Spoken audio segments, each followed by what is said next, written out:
खूप जास्त विचार करू नका, फक्त सद्गुरूंची आज्ञा पाळा. श्री सद्गुरू साईनाथ महाराज की जय. श्री सद्गुरू साईबाबा महाराज सर्वांच्या जाण्या येण्याच्या वेळांबद्दल योग्य अयोग्य जाणत होते.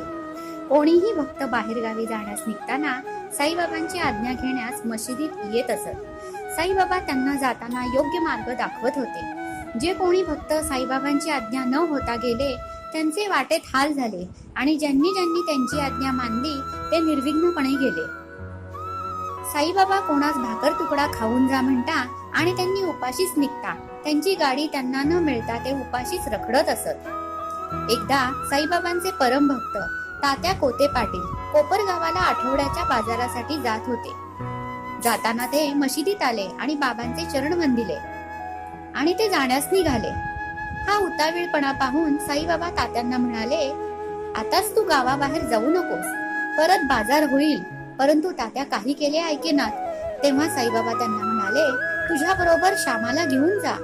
तेव्हा तात्या म्हणाले, श्यामाला येण्याचे काहीच कारण नाही. आणि तात्या जायला निघाले. टांग्यात बसले आणि थोडे अंतर पुढे गेल्यावर साऊळ विहिरी जवळ आल्यावर त्यांच्या टांग्याचा एक घोडा कमरेत लटका झाला आणि कधीही न मार खाणारा तो घोडा एकाएकी थबकला. आणि तात्यांना घाबरून साईबाबांची आठवण झाली आणि त्यांना कळून चुकले की आपण साईबाबांचे ऐकायला हवे होते. असेच एकदा तात्या कोल्हार गावाला जायला निघाले. टांगा तयार करून बाबांचे चरण वंदायला आले आणि साईबाबांनी त्यांना आज्ञा न देताच ते साईबाबांना गृहीत धरून जायला निघाले. त्यांचा टांगा जो काही भरधाव सुटला तो वाटेत खाच खळगे देखील न बघता पुढे गेला. तो टांगा शेवटी एका बाभुळीवर जाऊन आदळला. परंतु साईबाबांच्या कृपेने तो जीवावरचा प्रसंग टळला आणि थोडक्यात निभावले. असाच एक मुंबईकर इंग्रज गृहस्थ मनात काही हेतू घेऊन साईबाबांच्या दर्शनार्थ आला. परंतु साईंच्या इच्छेविरुद्ध कोणीही मशिदीची पायरी चढू शकले नाही. 3 वेळा प्रयत्न करूनही त्याला मशिदीत वरती जाता आले नाही. त्याची इच्छा होती की मशिदीत वरती जाऊन गुडघ्यावर बसून साईबाबांचा हात चुंबन करून वंदन करावे. परंतु साईबाबांनी त्याला सभा मंडपामध्येच बसवले.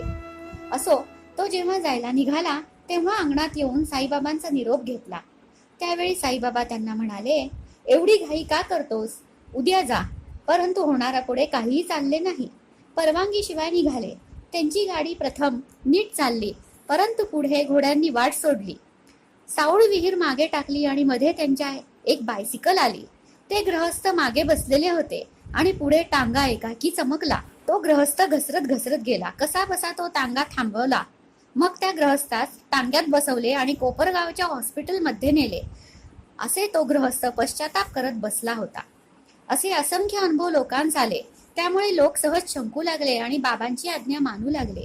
ज्यांनी साईबाबांची आज्ञा मानली त्यांचे सर्व काही सोयीस्कर झाले. त्यांना आवेळी पण गाडी मिळाली आणि प्रवासी सुखाचा झाला. असे आपले साईबाबा सर्व साक्षी कृपाळू आहेत. त्यांची आज्ञा ज्यांनी मानली त्यांच्या जीवनाचे कल्याण झाल्याशिवाय राहिले नाही. साईबाबांचे एक वचन आठवते. ते म्हणतात, शरण मजा आला आणि वाया गेला, दाखवा ऐसा कोणी. श्री सच्चिदानंद सद्गुरू साईनाथ महाराज की जय.